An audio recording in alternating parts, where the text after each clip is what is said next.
Okay,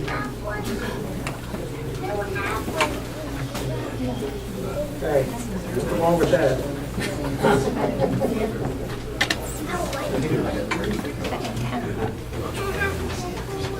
All right, this looks kind of like a regular graduation. You got the graduates up front talking and laughing, exchanging good times. The audience out there saying, "When are you going to get done?" Little kids going. Sam said the same thing, so. I took care of that. Well, ladies and gentlemen, thank you for being here. It's a truly historic event. This is the only such school in the whole nation. I think probably most of you know that. It is the first graduating class for the Veterans Watchmaker Initiative.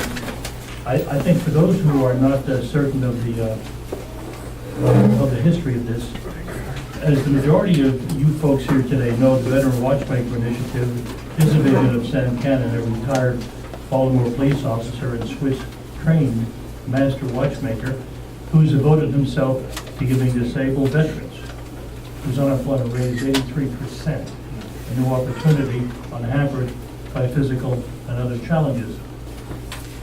However, since then, well, actually, in brief reprise, in World War II, the Joseph Bulliver Watch Company, after World War II, trained disabled veterans for many decades, but the program was phased out in the 1980s when electronic watches became popular. However, since then, a new demand for mechanical watches has resulted in a shortage of watchmakers. Sam's goal is to train, house, and feed his veteran students at no cost to them. That's another thing that makes the school unique.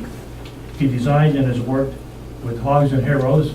Hogs and Heroes, raise your hand because you've done so much work in the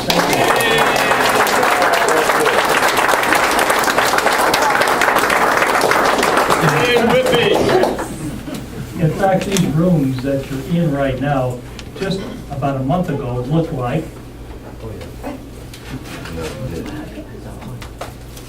these pictures here. Wow. Amazing.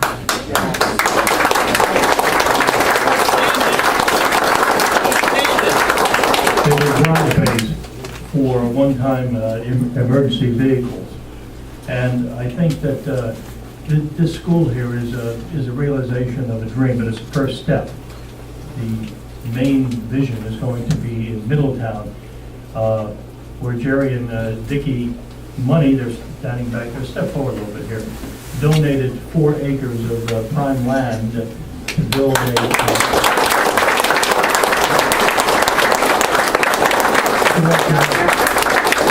I don't think she can hear me, but she's in the red house, so. She's facing the other way. So that is a vision, to be able to train as many as 50 students at one time. In fact, there's a picture of it as you go through on the tour. Those who haven't been will see this vision. I think, and we also, what made this available, this school here this building was scheduled to be torn down. They had already removed significant parts of it, including the windows. And Sam was able to talk to then Newcastle County Representative Tom Gordon. Please stand up.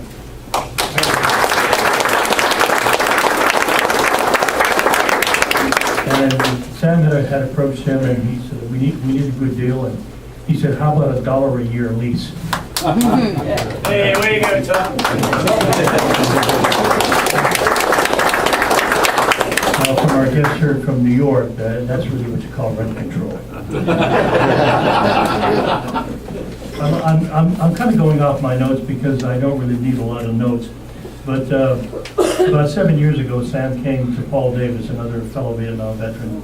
And like Sam, Paul's a retired police officer and state president of the Delaware Council of Vietnam Veterans of America.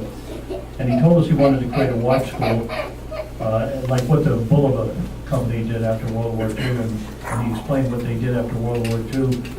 We actually, Sam still talks about this time, he slipped a mainspring and then he was a little bit off, because how can one man replicate something that a major company did for so many years?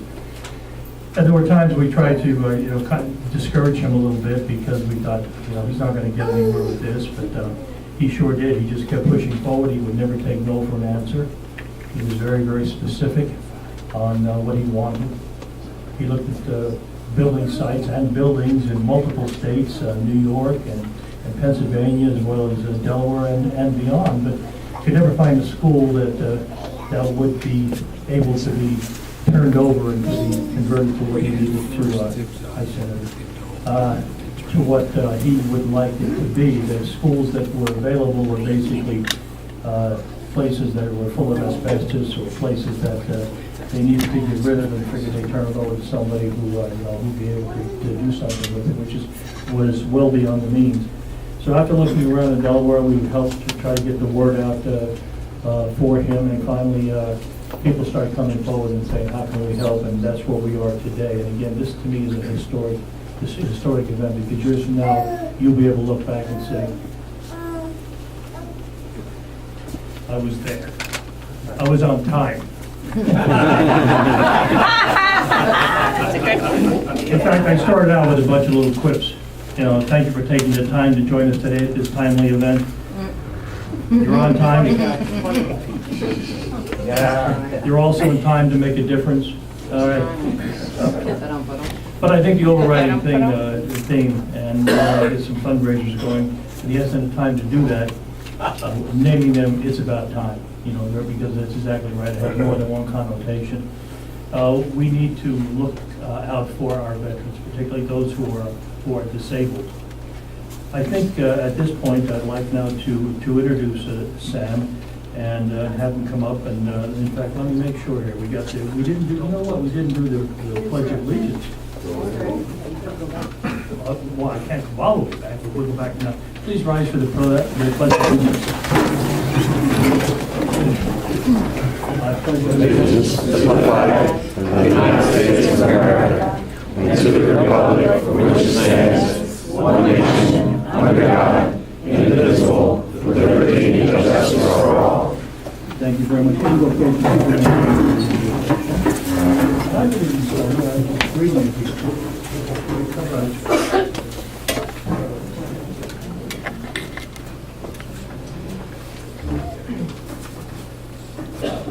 Prayer for America.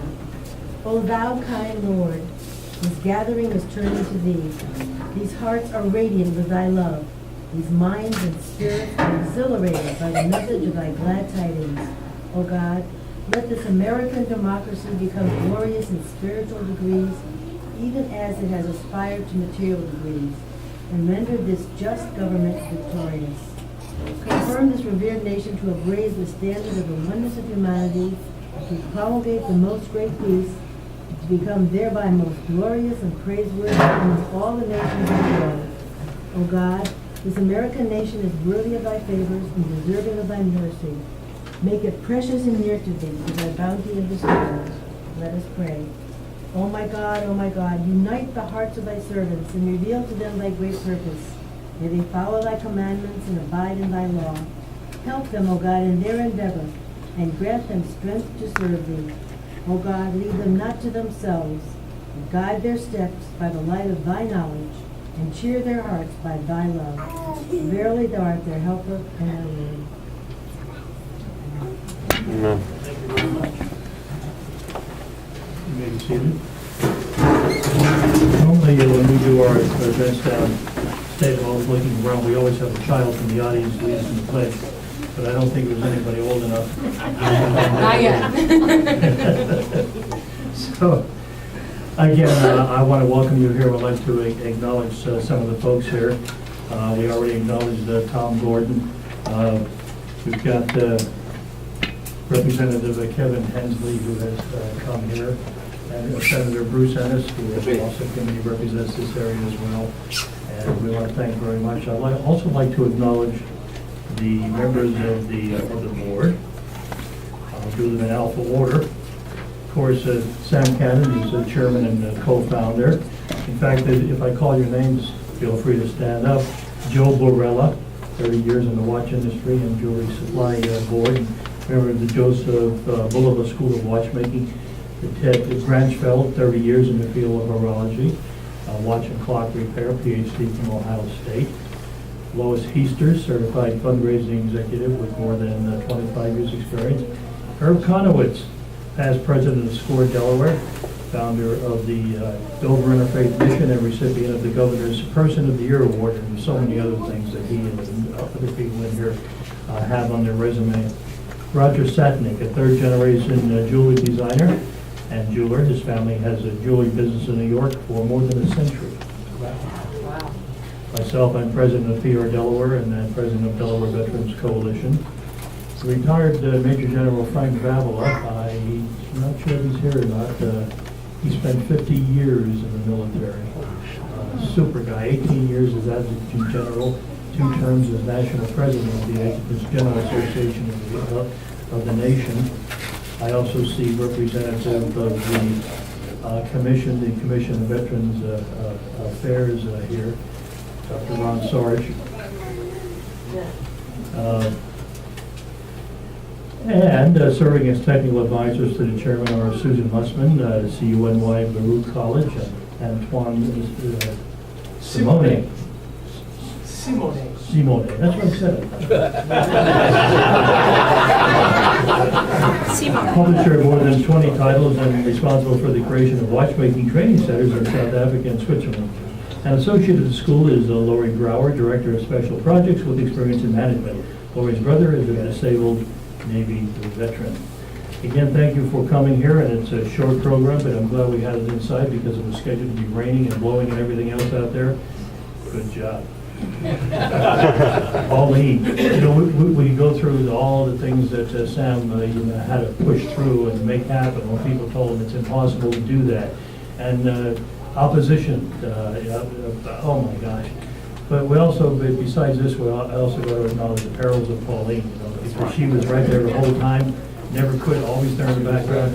And in fact, the list of things, I said, would you please get me a list of folks who are coming, and we have, so she's walking around scribbling, Sherry Leslie, the VFW Midland Del Post State Commander, Roger Leslie, VFW Auxiliary President, Randy Kunkel from M&T Bank. We have donors here that are very generous to the school. You'll see some of the blown up checks there.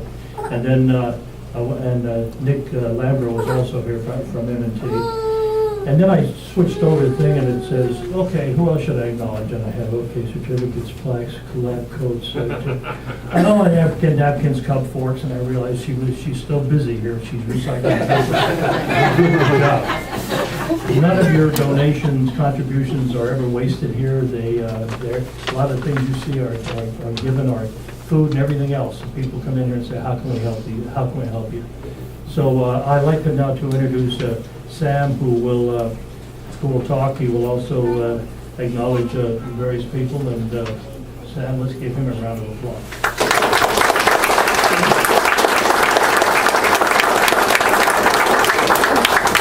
I brought my extensive notes too. First and foremost, I have to thank Mr. Gordon one more time. Yes. If it wasn't for you,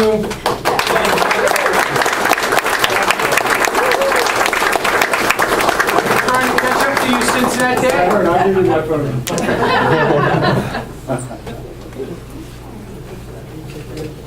Okay. Did Bobby make it yet? Bobby Ballard? Bobby Ballard and Al from George Washington University is responsible for more equipment in this building than literally anyone else except for a couple more that I'm going to name. Hopefully she'll make it in time. I want to introduce Mike Hodson and Aileen DeGrosse from Tiffany's in New York.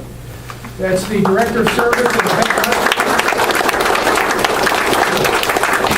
Jerry and Dickie Money are hiding somewhere in this building. In the back room. Okay. Terry Irby, he's Vice President of Tourneau in New York. And in the front here is my favorite person, Dot Smith and David. Her husband Jack was here for our grand opening. Jack passed away since then. Jack gave me my start 30 years ago with 3 screwdrivers and a small pair of tweezers and an eye loop and a $20 bench that he hounded me for 30 years because it only had 3 legs. When I glued it all back together, it only had 3 legs and sat against the wall the rest of the time. I want to acknowledge my wife Pauline for all the crap she puts up with.